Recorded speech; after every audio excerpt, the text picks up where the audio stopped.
Perkenalkan, nama saya Kristi dengan NPM 1842751. Hari ini saya akan membahas pengujian data untuk proyek UAS Statistika Penelitian. Dikarenakan saya memiliki variabel dummy, maka saya akan menggunakan dua aplikasi, yaitu SPSS dan eViews. Ini adalah model penelitian saya, di mana terdapat 6 variabel independen, yaitu CEO age, CEO tenure, CEO gender, CEO turnover, CEO expertise, dan CEO nationality. Kemudian terdapat variabel dependennya, yaitu earning management, dan variabel kontrolnya, yaitu firm size, leverage, ROA, market to book, dan firm age. Sekarang mulai uji menggunakan SPSS terlebih dahulu ya. Tentunya selain membuka aplikasi SPSS, langkah pertama sebelum melakukan pengujian data itu harus menyiapkan data Excel yang telah disiapkan berisi hasil dari perhitungan rumus-rumus per variabel dari model penelitian yang telah di-save menjadi file Excel 2003. Sebelum import data ke SPSS maupun eViews, jangan lupa tutup file Excel yang akan diimport terlebih dahulu ya. Kemudian untuk import data ke SPSS, klik File, Import Data, Excel, lalu klik file yang mau digunakan, kemudian klik Open. Pastikan worksheet yang akan diimport telah benar, di mana worksheet ini akan membaca di bagian paling depan. Lalu dipilih aja sheet yang mau digunakan, klik OK. Nanti akan muncul seperti ini, lalu klik Data View. Nah, setelah muncul tampilan begini, kita akan menguji uji pertama, yaitu uji outlier dulu. Yaitu caranya dengan klik Analyze, klik Descriptive Statistic, lanjut klik Descriptive, lalu lanjut centangkan Save Standard Value as Variable. Kemudian pindahkan semua variabel ke dalam kotak variabel atau kotak yang di sebelah kanan ini. Kalau udah dipindahin, lanjut klik OK. Kemudian setelah muncul tampilan begini, minimize dulu, lalu klik Data View. Lalu di sini geser dan lihat terdapat data Z-score yang dihasilkan dari uji outlier ini. Lalu selanjutnya itu kita mesti pindahin nilai-nilainya nih yang Z-score ini ke Excel agar bisa difilter. Kenapa perlu difilter? Karena datanya menyimpang. Kenapa datanya menyimpang? Ya intinya itu mesti difilter. Data yang menyimpang itu data yang memiliki nilai di atas 3 dan kurang dari -3, intinya gitulah. Nah, data Z-score tadi setelah di-copy lalu paste ke Excel seperti ini. Kemudian setelah difilter dan menghapus data dengan nilai yang menyimpang tadi seperti ini. Lalu kita import lagi data-data Z-score yang telah dihapus tadi ke dalam SPSS untuk kita uji. Descriptive Statistic. Jangan lupa Excel-nya ditutup dulu lalu import dengan cara yang masih sama kayak di awal tadi.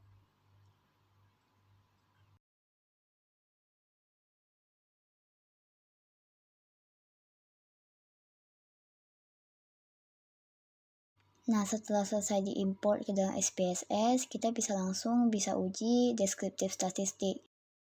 Cara ujinya itu yang pertama klik Analyze, lalu klik Descriptive Statistic, lalu klik Descriptive.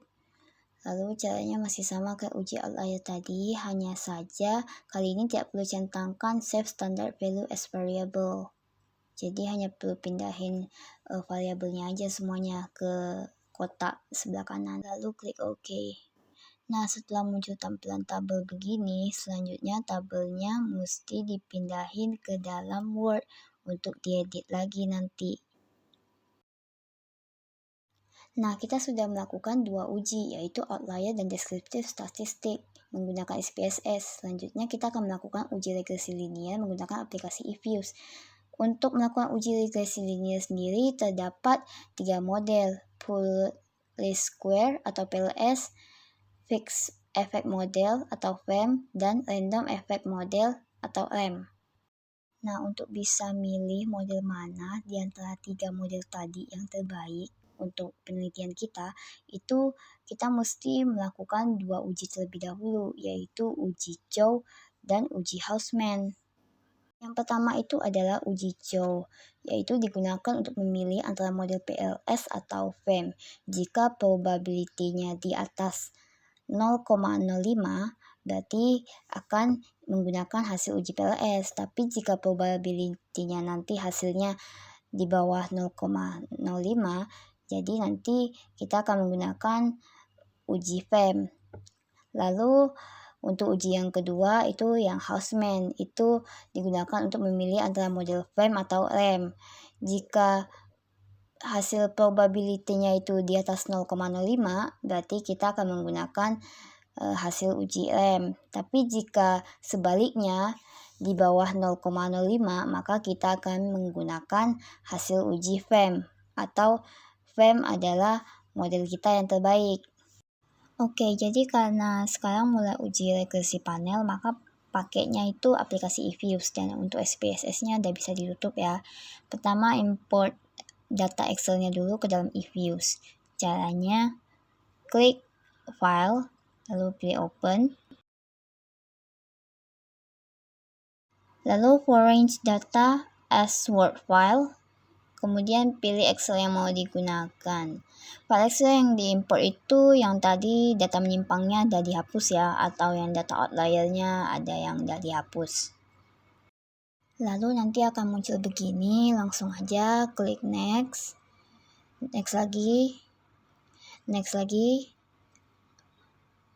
Oke, muncul begini dengan otomatis back structure-nya sudah data panel sekaligus cross section-nya dan data series-nya udah diketik kode dan tahun, maka sudah benar, dan langsung klik finish lalu pilih no. Nah, setelah muncul tampilan begini, artinya datanya sudah terimport ke dalam eViews dan sudah bisa menguji regresi panel. Pertama, klik Prop, lalu Reshape Current Page, lalu pilih yang Unstack, lalu langsung masukin aja series name-nya itu ketik kode dan bawahnya ketik tahun. Lalu oke. Kemudian setelah muncul tampilan begini, kita mesti cari pilihan logo huruf P yang keterangannya adalah kode. Nah, seperti ini. Lalu kita double klik. Kemudian klik estimate. Lalu di sini kita bisa langsung melakukan uji PLS, di mana model PLS ini termasuk model yang tersimpel. Lalu langsung masukin aja untuk dependent variable, masukin earning management atau EM. Lalu di kotak pertama bagian kanan itu masukkan semua variabel independen dan kontrol, di mana cara penulisannya itu judul per variabelnya mesti berurutan sesuai yang di dalam Excel dan masing-masing disertai oleh tanda tanya. Seperti ini. Lalu dicoba saja dan paste ke sini. Kemudian di paling ujung jangan lupa ditambahkan huruf C sebagai konstanta. Kemudian klik OK. Nah, ini adalah tampilan dari hasil uji PLS-nya ya. Kemudian kita harus mengcopy hasilnya ini semuanya ke dalam Word.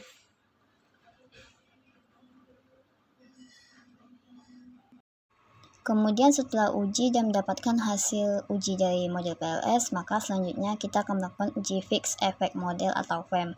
Caranya dengan klik estimate lagi, lalu di bagian cross section-nya pilih fix, klik OK, dan tada! Sudah muncul kan hasil uji FEM-nya. Dan ini semua adalah hasil ujinya. Kemudian seperti biasa kita harus mengcopy lalu menyopasnya ke dalam Word.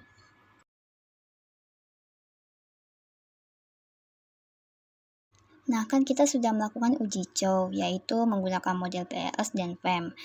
Sekarang kita nentuin model apa yang terbaik di antara PLS dan FEM ini. Caranya kita klik View, lalu pilih Fix or Random Effect Testing, lalu pilih Redundant Fix Effect. Oke, ini tuh tampilan hasil dari pemilihan model terbaik antara PLS dan FEM. Setelah muncul tampilan begini, kita tinggal copas dan paste lagi ke Word. Tapi gak usah semuanya, cukup tabel yang paling atas saja yang perlu dikopas ya.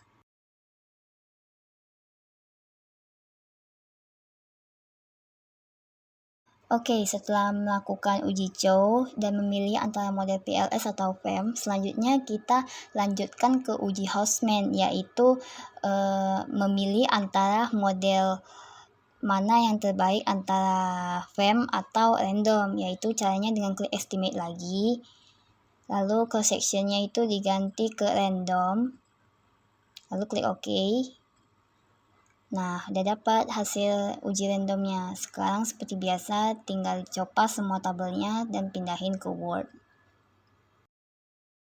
Lalu sama seperti sebelumnya, selanjutnya kita udah uji, maka lakukan pemilihan model terbaik antara model FEM dan RAM. Caranya juga masih sama, yaitu klik View, lalu ke Fix or Random Effect Testing, lalu pilih yang Houseman Test, bukan yang atas lagi.